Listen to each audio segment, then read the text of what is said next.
Rema mama korobo seketebe. Raïla konta bachata baba. Saint-Esprit, ce soir, nous voulons te dédier ce temps. Viens prendre le contrôle, viens diriger toutes choses. Viens nous enseigner. Viens disposer le cœur de tes enfants. Viens préparer le cœur et donne-leur la grâce de recevoir ce message. Donne-leur la grâce de le comprendre. Dans le nom de Jésus-Christ. Amen. Alors, le thème de ce soir est bien commencer et bien achever. Parce que parfois, nous sommes très motivés, très pimpants et enthousiasmés pour les débuts. Mais après, il arrive que nous baissons les bras sur le chemin, où il arrive que il y a la résiliation. La résignation, c'est qu'on décide de ne plus continuer. Et beaucoup ont ce problème. Et à la fin de l'année, ou bien là où il faut faire un bilan, là où il faut faire une réflexion, on trouve qu'on n'a pas terminé, on trouve qu'on est bloqué, on trouve qu'on a échoué. Alors il est important de chercher à avoir les rudiments, les outils pour corriger cette situation.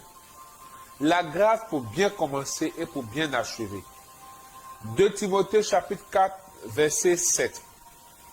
J'ai combattu le bon combat, j'ai achevé la course, j'ai gardé la foi. Vous voyez, Paul parle de combattre, de garder et d'achever. Et il parle d'une course. Ça voudrait dire qu'il y a eu un début. Mais ici, Paul assimile le début et les différentes étapes de sa course à un combat. Il dit qu'il a combattu le bon combat. Donc il savait le combat qu'il était en train de mener. Et il dit qu'il a gardé quelque chose. Et il a achevé.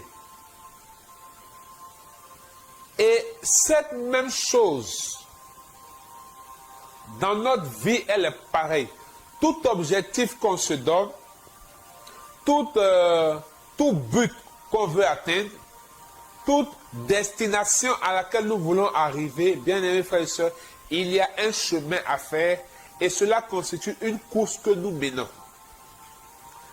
Et dans cette course que nous menons, c'est un combat, puisque dans cette course, il est très important de ne pas occulter ou ignorer qu'il y aura des obstacles, qu'il y aura des choses qui viendront comme à compte courant pour nous empêcher d'atteindre l'objectif. Des situations, des événements, des choses qui auront pour but de nous stopper. Donc il y aura un vent contraire. Et le vent contraire peut être de plusieurs ordres. C'est pourquoi quand Paul parle de la course, Paul parle aussi de garder. Parce que sur ce chemin que nous prenons, écoutez-moi bien, sur ce chemin que nous prenons pour atteindre notre objectif, il y aura des combats, on va recevoir des coups, on va en donner, parfois on va rester couché, parfois on va recevoir plus de coups. Mais, l'un dans l'autre, dans tout ce qu'on va traverser ou on va vivre, on peut perdre de vue l'essentiel et on peut n'avoir aucun héritage. Paul dit, j'ai gardé. Parce que l'enjeu ici, ce n'est pas d'achever la course sans rien garder. Ce n'est pas d'achever la course et perdre l'essentiel. Non. C'est pourquoi Paul dit, j'ai gardé la foi. Parce que tu vas avoir beaucoup de luttes, beaucoup de combats. Mais si tu perds de vue, ou même tu peux même achever la course et perdre tout ce qu'il faut. Parce que garder la foi, Paul est en train de dire qu'il a eu à utiliser plusieurs armes dans ce combat. Il a eu plusieurs défis. Mais il s'est arrangé à préserver ce qui est essentiel. Il s'est arrangé à garder ce qui est indispensable. Parce que je vous assure que face à certaines situations de la vie, face à certains coups que nous recevons dans le combat vers notre objectif, dans la course que nous menons vers le but, parfois on peut perdre beaucoup de choses. On peut laisser beaucoup de choses. Certains, par exemple, dans la quête de leur course, par exemple, au mariage, ont perdu leur foi, leur conviction religieuse. Certains, dans la course, par exemple, à la prospérité, à la richesse, ont oublié leur éducation, ont perdu des enfants, des parents, ont perdu des amitiés, des relations. Vous voyez? Si tu me suis, précise-moi que tu me suis. Donc quand Paul dit j'ai gardé, Paul est en train de mentionner quelque chose d'indispensable dans la course que nous menons. Tu dois combattre. Tu dois garder et tu dois achever.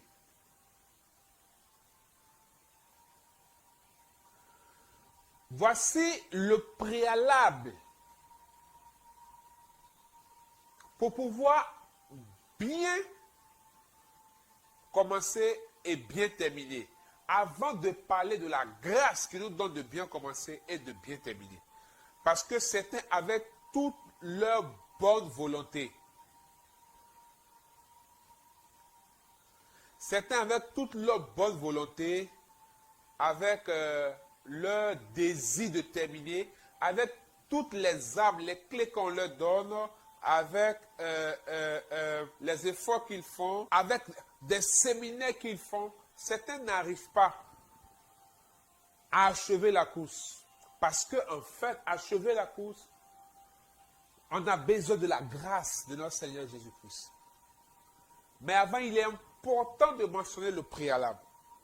C'est que la course que nous menons, l'objectif que nous poursuivons, le but que nous voulons atteindre, l'accomplissement que nous voulons voir, respecte ou bien va respecter 3 étapes. Le combat, Paul dit, j'ai combattu le bon combat. Le bon combat ici, c'est les luttes qu'il fallait, parce qu'il y a des combats qu'il ne faut pas sur notre chemin.